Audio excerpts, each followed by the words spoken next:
भगवान शिव के अनुसार धन का छिन जाना या शरीर का रोग असली दुख नहीं है। सबसे भयंकर दुख वह है जब इंसान अपने अहंकार में अपनों को रुलाता है और जब उसकी आंखें खुलती हैं तब तक क्षमा मांगने के लिए कोई अपना नहीं बचता। नमस्कार दोस्तों, मैं हूं विवेक वर्मा और वर्मा स्टोरीज के इस अत्यंत पावन, मार्मिक और जीवन के सबसे गहरे सत्य को उजागर करने वाले अध्याय में आपका हृदय से स्वागत है। दोस्तों, सावन का पवित्र महीना शिव भक्तों के लिए किसी उत्सव से कम नहीं होता। चारों ओर हर हर महादेव की गूंज, कांवड़ियों का उत्साह और शिवालयों में जलती हुई धूप की सुगंध वातावरण को शुद्ध कर देती है। हम सभी महादेव के दर पर जाते हैं। कोई धन मांगता है, कोई संतान मांगता है, तो कोई अपने दुखों से मुक्ति की प्रार्थना करता है। इंसान सोचता है कि उसके पास पैसा नहीं है, यह उसका दुख है। वह सोचता है कि उसका व्यापार नहीं चल रहा, यह उसका दुख है। लेकिन क्या आपने कभी सोचा है कि स्वयं त्रिलोकीनाथ भगवान शिव की दृष्टि में असली दुख क्या है? शिव पुराण के अनुसार जिस चीज को हम दुख मानते हैं वह तो केवल हमारे कर्मों का एक छोटा सा फल है। असली दुख तो वह दीमक है जो इंसान की आत्मा को अंदर ही अंदर खोखला कर देता है। आज की जो कहानी मैं आपके लिए लेकर आया हूं वह सावन के इसी पवित्र महीने में घटी एक ऐसी सच्ची और हृदय विदारक घटना है जो आपको यह सोचने पर मजबूर कर देगी कि कहीं अनजाने में आप भी उसी असली दुख की ओर तो नहीं बढ़ रहे हैं। यह कहानी आपको भीतर तक झकझोर देगी और आपकी आंखों में आंसू ला देगी। यह मर्मस्पर्शी कथा है महाराष्ट्र के एक अत्यंत प्राचीन शिव मंदिर के पास बसे एक छोटे से गांव चंदनगिरी की। चंदनगिरी में दिनकर नाम के एक अत्यंत सरल, सात्विक और शिव के परम भक्त वृद्ध रहते थे। उनकी पत्नी शारदा भी उन्हीं की तरह धर्म कर्म को मानने वाली और अत्यंत ममतामयी स्त्री थीं। दिनकर का पेशा कोई बहुत बड़ा नहीं था। वे बांस की लकड़ियों, रंग बिरंगे कपड़ों और घुंघरुओं से बहुत ही सुंदर कांवड़ बनाने का काम करते थे। सावन के महीने में जब दूर दूर से शिव भक्त चंदनगिरी आते तो वे दिनकर के हाथों की बनी कांवड़ लेकर ही गंगा जल भरने जाते थे। दिनकर कांवड़ बेचकर बहुत ज्यादा मुनाफा नहीं कमाते थे। वे बस उतना ही लेते जिससे उनके परिवार का पेट भर जाए। उनका मानना था कि शिव भक्तों की सेवा ही सबसे बड़ा धन है। दिनकर और शारदा का एक ही पुत्र था, यशपाल। यशपाल बचपन से ही बहुत कुशाग्र बुद्धि का था, लेकिन उसके मन में गांव की इस सादगी के लिए कोई सम्मान नहीं था। वह हमेशा बड़े सपने देखता था। दिनकर और शारदा ने अपना पेट काटकर अपनी छोटी सी पुश्तैनी जमीन का एक हिस्सा बेचकर यशपाल को उच्च शिक्षा के लिए बड़े शहर भेजा। यशपाल ने शहर जाकर बहुत तरक्की की। उसने वहां निर्माण कार्य और ठेकेदारी का एक बहुत बड़ा व्यापार शुरू किया। उसकी महत्वाकांक्षा इतनी तीव्र थी कि उसने दिन रात एक करके करोड़ों की संपत्ति खड़ी कर ली। यशपाल का विवाह शहर की ही एक अत्यंत धनाढ्य और आधुनिक विचारों वाली लड़की देविका से हुआ। देविका को चंदनगिरी गांव, दिनकर का वह कांवड़ बनाने का काम और वह गरीबी बिल्कुल पसंद नहीं थी। विवाह के बाद यशपाल और देविका कभी कभार ही गांव आते और जब आते भी तो उनके चेहरे पर एक अजीब सा घमंड और असंतोष झलकता था। समय बीतता गया। दिनकर और शारदा अब बहुत वृद्ध हो चुके थे। दिनकर के हाथों में अब पहले जैसी ताकत नहीं थी, लेकिन फिर भी सावन आते ही वे शिव भक्तों के लिए कांवड़ बनाने बैठ जाते थे। वे अक्सर यशपाल की राह देखते, लेकिन यशपाल को अब अपने करोड़ों के व्यापार से फुर्सत ही नहीं थी। एक वर्ष सावन का पवित्र महीना शुरू होने वाला था। चंदनगिरी में शिव भक्तों की भीड़ उमड़ने लगी थी। दिनकर अपनी छोटी सी दुकान के बाहर बैठे कांवड़ सजा रहे थे। तभी वहां धूल उड़ाती हुई कई बड़ी और महंगी गाड़ियां आकर रुकीं। उन गाड़ियों में से यशपाल, उसकी पत्नी देविका और कुछ सरकारी अधिकारी बाहर निकले। यशपाल ने बहुत ही महंगे कपड़े पहने हुए थे और उसकी आंखों पर अहंकार का चश्मा चढ़ा था। वह सीधा अपने पिता दिनकर के पास गया। पिताजी, आप आज भी इन बांस की लकड़ियों और घुंघरुओं में उलझे हुए हैं। आपको पता है मैं अब शहर का कितना बड़ा ठेकेदार बन चुका हूं। यशपाल ने अपनी गाड़ी की चाबी घुमाते हुए कहा। दिनकर अपने बेटे को कई सालों बाद देखकर बहुत खुश हुए। उन्होंने उठकर यशपाल को गले लगाना चाहा, लेकिन यशपाल थोड़ा पीछे हट गया ताकि उसके कपड़ों पर धूल न लग जाए। शारदा भी दौड़ती हुई बाहर आई और अपने बेटे की आरती उतारने लगी। देविका ने मुंह बनाते हुए कहा, यशपाल, इन्हें जल्दी से बात समझाओ और चलो यहां से। मुझे इस जगह की धूल से एलर्जी हो रही है। यशपाल ने अपना गला साफ किया और एक बहुत ही कठोर बात कही, पिताजी, सरकार ने इस प्राचीन मंदिर के आसपास के इलाके को विकसित करने का ठेका मुझे दिया है। मैं यहाँ एक बहुत बड़ा और भव्य विश्राम गृह और वाणिज्यिक परिसर बनाने जा रहा हूँ। ये जो आपकी और आसपास के लोगों की पुरानी दुकानें और झोपड़ियां हैं, इन्हें यहां से हटना होगा। मैंने आपके लिए शहर में एक छोटा सा घर ले लिया है। आप अपनी यह कबाड़ की दुकान समेटिए और मेरे साथ शहर चलिए। यह सुनकर दिनकर के पैरों तले जमीन खिसक गई। जिस जमीन पर बैठकर उन्होंने जीवन भर शिव की आराधना की थी, जिस दुकान से उन्होंने शिव भक्तों की सेवा की थी, आज उनका अपना ही खून उसे कबाड़ कह रहा था। बेटा यशपाल, यह तू क्या कह रहा है? यह जमीन केवल मिट्टी नहीं है, यह हमारी मातृभूमि है। और यह कांवड़ का काम कबाड़ नहीं, मेरा धर्म है। तूने पैसों के लिए अपनी जड़ों पर ही कुल्हाड़ी मार दी।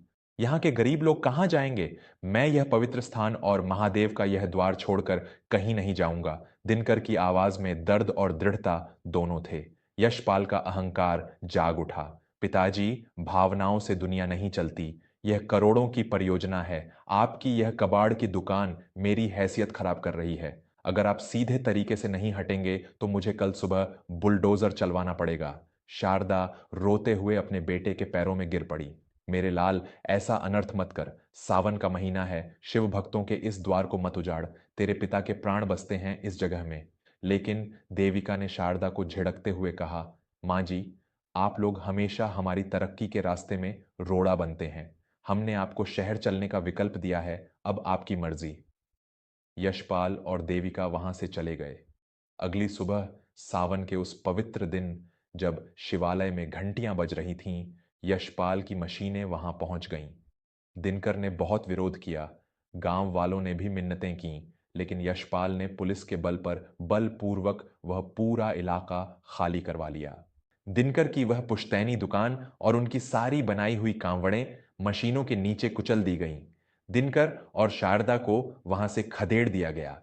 जिस बेटे को उन्होंने अपना पेट काट कर पाला था, आज उसी ने उन्हें बेघर कर दिया था। दिनकर ने शहर जाने से साफ इनकार कर दिया। वे दोनों पति पत्नी मंदिर की बाहर की सीढ़ियों पर आकर बैठ गए।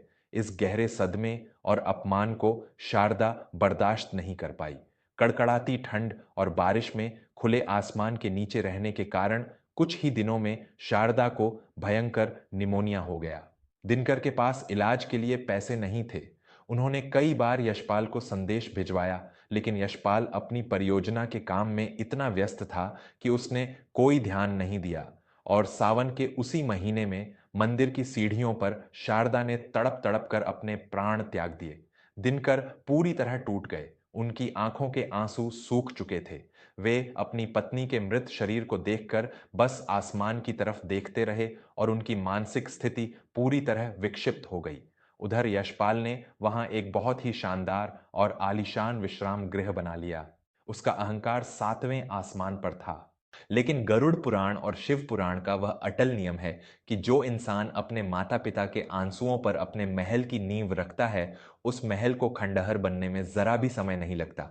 कर्मों का चक्र जब पलटता है तो इंसान के पास बचने का कोई मार्ग नहीं होता। विश्राम गृह का उद्घाटन होने ही वाला था कि अचानक एक बहुत बड़ा भूस्खलन, पहाड़ खिसकना हुआ।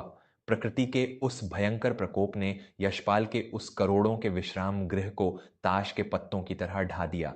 वहां सिर्फ मलबा और धूल ही बची। इस घटना से यशपाल के व्यापार पर ऐसा ग्रहण लगा कि वह कभी उठ नहीं पाया। जिन बड़े लोगों ने यशपाल की कंपनी में पैसा लगाया था, उन्होंने अपने पैसे वापस मांगने शुरू कर दिए।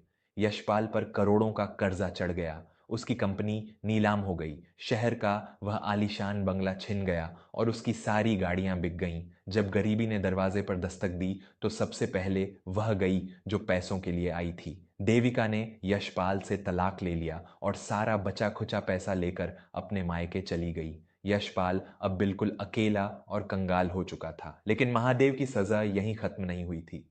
अत्यधिक मानसिक तनाव और अवसाद के कारण यशपाल को तंत्रिका तंत्र नर्वस सिस्टम की एक बहुत ही गंभीर और लाइलाज बीमारी हो गई। उसके शरीर के अंगों ने काम करना कम कर दिया। वह एक एक कदम चलने के लिए मोहताज हो गया। दर दर की ठोकरें खाने के बाद जब यशपाल के पास कोई रास्ता नहीं बचा तो उसे अपने माता पिता की याद आई। वह किसी तरह लड़खड़ाता भीख मांगता हुआ वापस चंदनगिरी गांव पहुंचा। फिर से सावन का महीना आ चुका था। यशपाल फटे हुए कपड़ों में बीमारी से कांपता हुआ उस प्राचीन शिव मंदिर की सीढ़ियों पर पहुंचा। उसे पता चला कि उसकी मां बहुत पहले ही मर चुकी है और उसके पिता पागल हो चुके हैं। यशपाल सीढ़ियों पर गिरकर फूट फूट कर रोने लगा।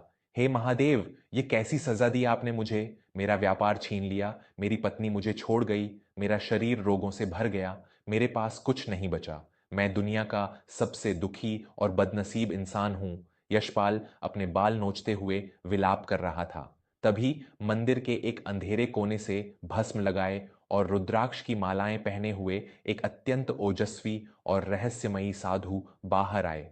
वे भैरव बाबा थे, जिन्हें उस इलाके के लोग शिव का ही एक अंश मानते थे। भैरव बाबा की आवाज बादलों की गर्जना जैसी थी। रोते क्यों हो मूर्ख प्राणी, क्या दौलत के छिन जाने और इस नश्वर शरीर के रोगों ने तुम्हें रुला दिया है? क्या तुम इसे दुख मानते हो? यशपाल ने रोते हुए हाथ जोड़ लिए। महाराज, मेरा सब कुछ लुट गया। क्या इससे बड़ा भी कोई दुख हो सकता है? मैं पूरी तरह बर्बाद हो गया हूं। भैरव बाबा जमीन पर बैठ गए और उन्होंने यशपाल की आंखों में अपनी रहस्यमयी और गहरी आंखों से देखते हुए कहा, यह तुम्हारा अज्ञान है यशपाल। भगवान शिव कहते हैं कि धन का जाना कोई दुख नहीं है, क्योंकि जो धन तुमने कमाया वह यहीं रह जाना है। शरीर का रोग भी कोई दुख नहीं है, क्योंकि यह शरीर तो अंततः मिट्टी में ही मिलना है। पत्नी या सगे संबंधियों का स्वार्थ के कारण छोड़ जाना भी दुख नहीं है, क्योंकि वह संबंध केवल माया था। यशपाल हैरान रह गया। तो फिर असली दुख क्या है महाराज? भैरव बाबा ने गहरी सांस ली और वह परम सत्य बताया, जिसने यशपाल की आत्मा को चीर कर रख दिया। असली दुख वह है यशपाल, जब इंसान दौलत और रुतबे के अहंकार में अंधा होकर अपनी ही जड़ों को काट देता है। जब वह उन माता पिता की आंखों में आंसू लाता है जिन्होंने अपना खून पिलाकर उसे बड़ा किया। असली दुख वह दीमक है जो तब एहसास दिलाती है जब बहुत देर हो चुकी होती है। सोचो यशपाल, कल जब तुम्हारे पास बहुत सारा धन था, लेकिन उस धन से तुम अपनी मां के लिए एक दवा नहीं खरीद सके, उसे बारिश से नहीं बचा सके। आज जब तुम्हारा अहंकार टूट गया है और तुम क्षमा मांगना चाहते हो, तो तुम्हारे पास तुम्हारी वो मां नहीं है जिसके पैरों में गिरकर तुम अपने आंसू बहा सको। यह है जीवन का सबसे भयंकर और असली दुख, कि जब तुम्हें अपनी गलती का एहसास होता है, तब तक उस गलती को सुधारने के लिए सामने कोई अपना बचता ही नहीं। पश्चाताप की वह आग जिसमें इंसान जीवन भर जलता है और चाहकर भी समय को पीछे नहीं ले जा पाता, वही शिव की दृष्टि में सबसे बड़ा नरक और सबसे बड़ा दुख है। यशपाल के शरीर से जैसे प्राण ही निकल गए। भैरव बाबा के एक एक शब्द ने उसे सच्चाई का वह आईना दिखाया जिससे वह भाग रहा था। उसे अपनी मां का वह तड़पता हुआ चेहरा और अपने पिता का वह रोता हुआ स्वरूप याद आ गया। उसे समझ आ गया कि उसकी बर्बादी उसके पैसों के जाने से नहीं हुई, बल्कि उन आंसुओं के श्राप से हुई थी जो उसने अपने ही माता पिता की आंखों से गिराए थे। मुझे प्रायश्चित का मार्ग बताइए महाराज, मैं इस दुख के बोझ तले मर जाऊंगा। यशपाल जमीन पर रेंगता हुआ भैरव बाबा के पैरों में गिर पड़ा। भैरव बाबा ने एक दिशा की ओर इशारा करते हुए कहा, जाओ, वह भक्त आज भी तुम्हारी प्रतीक्षा कर रहा है। यशपाल लड़खड़ाता हुआ उस दिशा में गया।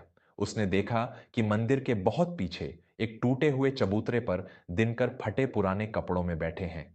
उनकी दाढ़ी बढ़ गई थी, वे बहुत कमजोर हो गए थे और उनकी मानसिक स्थिति अभी भी ठीक नहीं थी। लेकिन उनके कांपते हुए हाथों में आज भी बांस की लकड़ियां थीं और वे एक टूटी हुई कांवड़ को सजाने की कोशिश कर रहे थे, मानो सावन के महीने में उन्हें आज भी शिव भक्तों की सेवा करनी हो। यशपाल दौड़कर गया और अपने पिता के चरणों में गिर पड़ा। उसने दिनकर के उन मैले और खुरदरे पैरों को अपने आंसुओं से धो दिया। पिताजी, मुझे माफ कर दीजिए। आपका पापी और अभागा बेटा लौट आया है। मुझे सजा दीजिए पिताजी, लेकिन मुझे पहचान लीजिए। यशपाल फूट फूट कर रो रहा था। दिनकर ने शून्य आंखों से यशपाल को देखा। उनके विक्षिप्त दिमाग में कुछ यादें धुंधली सी कौंधीं। उन्होंने अपने कांपते हुए हाथों से यशपाल का सिर सहलाया और टूटी फूटी आवाज में कहा, बेटा, आ गया तू। देख, मैंने तेरी कांवड़ तैयार कर दी है। तुझे जल चढ़ाने जाना है ना? दिनकर अपनी पत्नी की मृत्यु और अपनी बर्बादी को भूल चुके थे। उनके मन में केवल अपने बेटे के लिए प्रेम बचा था। यशपाल को उस दिन एहसास हुआ कि जो दौलत उसने कमाई थी वह उसके पिता के इस निस्वार्थ प्रेम के आगे धूल के एक कण के बराबर भी नहीं थी। यशपाल ने अपने पिता को गले लगा लिया और जीवन भर के लिए संकल्प लिया। उस दिन के बाद से यशपाल कभी शहर नहीं गया। अपनी बीमारी के बावजूद उसने अपने अहंकार को पूरी तरह मार दिया। वह अपने पिता के साथ उसी चबूतरे पर रहने लगा। वह रोज मंदिर की सीढ़ियां साफ करता, भीख मांगकर अपने पिता के लिए भोजन लाता और सावन के महीने में शिव भक्तों के लिए कांवड़ बनाने में अपने पिता की मदद करता। उसने अपने पश्चाताप की अग्नि में खुद को तपाकर शुद्ध कर लिया। उसे समझ आ गया था कि जीवन का असली सुख महलों में नहीं, बल्कि अपनों के प्रेम और ईश्वर के चरणों में है। दोस्तों, हम सब इस दुनिया में भाग रहे हैं। एक अंधी दौड़ है जिसमें हम अपने रिश्तों को, अपने माता पिता को और अपने संस्कारों को बहुत पीछे छोड़ देते हैं। हम भूल जाते हैं कि जिस पैसे के लिए हम अपनों को रुला रहे हैं वह पैसा बुरे वक्त में हमारा साथ छोड़ देगा, लेकिन अपनों की आहें और उनका श्राप जन्मों जन्मों तक हमारा पीछा करेगा। जीवन में कभी भी इतना अंधा मत होना कि आपको अपनी गलतियों का एहसास तब हो जब उन्हें सुधारने का कोई रास्ता ही न बचे। अपने माता पिता का सम्मान करें, उनकी भावनाओं की कद्र करें, क्योंकि एक बार जब वे इस संसार से चले जाते हैं तो इंसान जीवन भर केवल शून्य में हाथ पैर मारता रहता है और वही इंसान का सबसे बड़ा और असली दुख बन जाता है। आपको आज का यह प्रसंग कैसा लगा? हमें अपने विचार जरूर बताइएगा।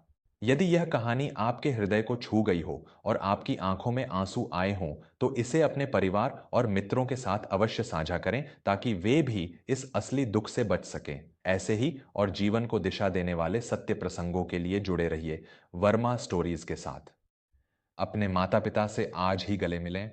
अपना और उनका खूब ख्याल रखें। हर हर महादेव।